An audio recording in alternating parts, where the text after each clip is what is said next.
بسم اللہ الرحمن الرحیم الصلاۃ والسلام علیک یا رسول اللہ وعلی آلک و اصحابک یا حبیب اللہ۔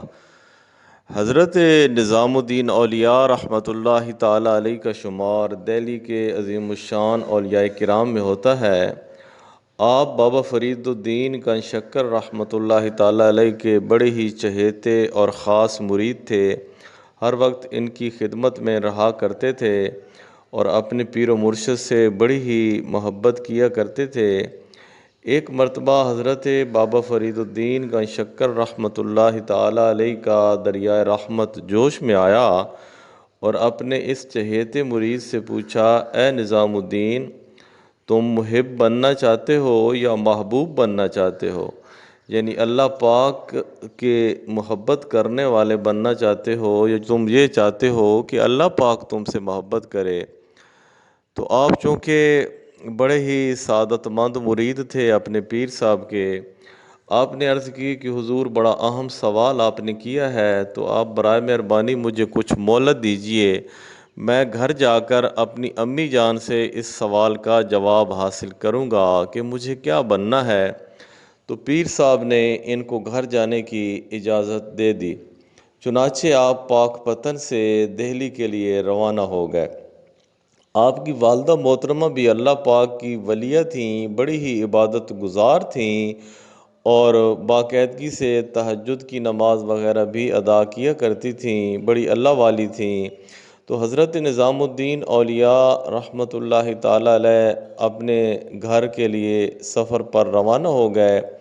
دوران سفر آپ ایک جگہ سے گزر رہے تھے، ایک ویران سی جگہ تھی، وہاں پر ایک جھونپڑی بنی ہوئی تھی اور وہاں کوئی اللہ کا فقیر بندہ رہا کرتا تھا، پھٹے پرانے کپڑوں میں وہاں وہ اپنی اس جھونپڑی میں رہا کرتا تھا۔ تو جب یہ وہاں سے گزرنے لگے تو انہوں نے سوچا کیوں نہ اس بھی اللہ کے بندے سے ملاقات کر لی جائے۔ تو حضرت نظام الدین اولیاء رحمۃ اللہ تعالیٰ علیہ جب اس بزرگ کے پاس پہنچے، ان کو سلام کیا، انہوں نے آپ کو سلام کا جواب دیا اور جواب دینے کے بعد فوراً انہوں نے کہا کہ اے نظام الدین، محب بننا چاہتے ہو یا محبوب بننا چاہتے ہو؟ تو حضرت نظام الدین اولیاء ان کی اس بات پر چونک پڑے کہ یہ تو واقعی کوئی اللہ والے ہیں۔ تو انہوں نے ان سے پوچھا کہ حضور آپ بتائیں کہ مجھے محب بننا چاہیے یا محبوب بننا چاہیے؟ تو ان بزرگوں نے کہا کہ بیٹا اس طرح کرو، پہلے آپ گھر چلے جاؤ، اپنی امی جان سے ملاقات کرو اور ان سے اس سوال کا جواب حاصل کرو، جو تمہیں والدہ بتا دیں وہی جا کر اپنے پیر و مرشد کو بتا دینا۔ ہاں اگر تجھے تیری والدہ اس کے بارے میں کچھ نہ بتائیں تو پھر میرے پاس آ جانا، میں تمہیں اس سوال کا جواب دے دوں گا۔ حضرت نظام الدین اولیاء رحمۃ اللہ تعالیٰ علیہ ان بزرگوں سے ملاقات کرنے کے بعد اپنے گھر کے لیے سفر پر روانہ ہو گئے۔ دہلی پہنچ کر اپنی والدہ محترمہ کے ہاں حاضر ہوئے اور ماں کی دست بوسی کی، ان سے ملاقات کی اور اپنا سارا سفر کا جو احوال تھا ان کے سامنے پیش کر دیا، خاص طور پر راستے میں جو بزرگوں کا واقعہ ہوا تھا، اور پھر اپنی ماں کے سامنے وہ سوال رکھا جو آپ کے پیر و مرشد حضرت بابا فرید الدین کان شکر رحمۃ اللہ علیہ نے پوچھا تھا۔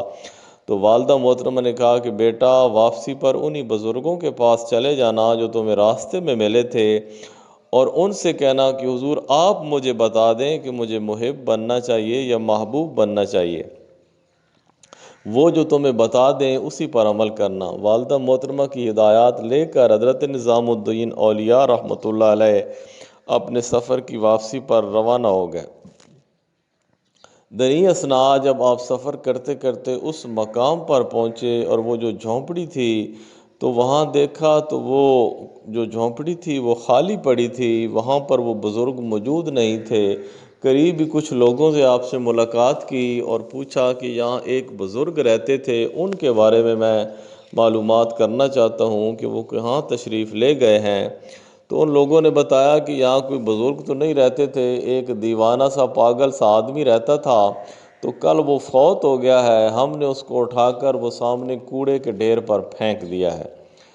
حضرت نظام الدین اولیاء رحمۃ اللہ تعالیٰ علیہ فوراً اس جگہ پر تشریف لے گئے تاکہ ان کی تدفین اور کفن دفن کا اہتمام کر سکیں۔ جب وہاں پر پہنچے تو وہ بزرگ پہلے سے وہاں پر کھڑے آپ کا استقبال کرنے کی تیاری کر رہے تھے، آپ کے انتظار میں تھے۔ آپ جب وہاں پہ پہنچے، ان بزرگوں کو زندہ و سلامت اپنے سامنے دیکھا، بڑے حیران ہوئے کہ لوگوں نے تو کچھ بتایا تھا۔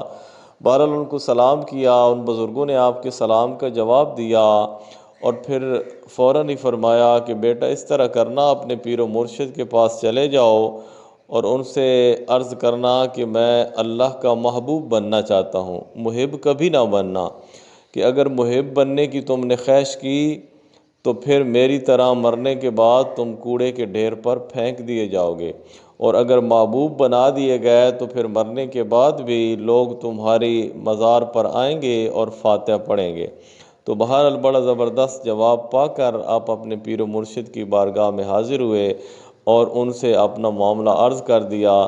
تو یوں اللہ پاک نے آپ کو محبوبیت کا درجہ عطا فرما دیا، یوں آپ حضرت نظام الدین اولیاء کے بجائے محبوب الہی کے نام سے مشہور ہو گئے۔ آج بھی دنیا آپ کو محبوب الہی یعنی اللہ پاک کے محبوب کے نام سے جانتی ہے۔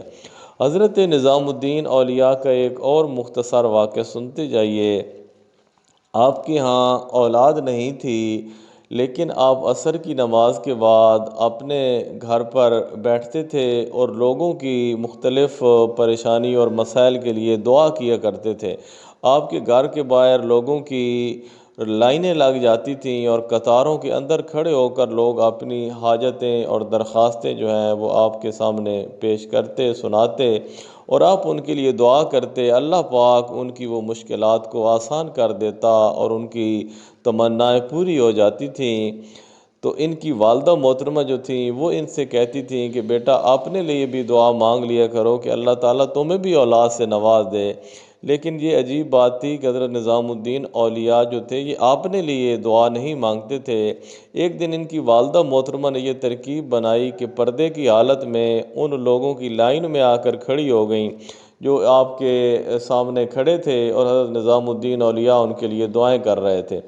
جب ان کی والدہ چلتے چلتے ان کے پاس پہنچی تو کہا کہ بیٹا آپ دعا کریں کہ اللہ پاک میرے بیٹے کو بھی بیٹا عطا فرما دے۔ چونکہ آپ پردے میں تھیں، آپ نے تو پہچانا نہیں تھا، تو آپ نے دعا کر دی یا اللہ اس خاتون کے بیٹے کو بھی بیٹا عطا فرما دے۔ تو یوں اللہ پاک نے حضرت نظام الدین اولیاء کو اپنے کرم سے ایک بیٹے سے نواز دیا۔ اللہ اللہ کیے جانے سے اللہ نہ ملے، اللہ والے ہیں جو اللہ سے ملا دیتے ہیں۔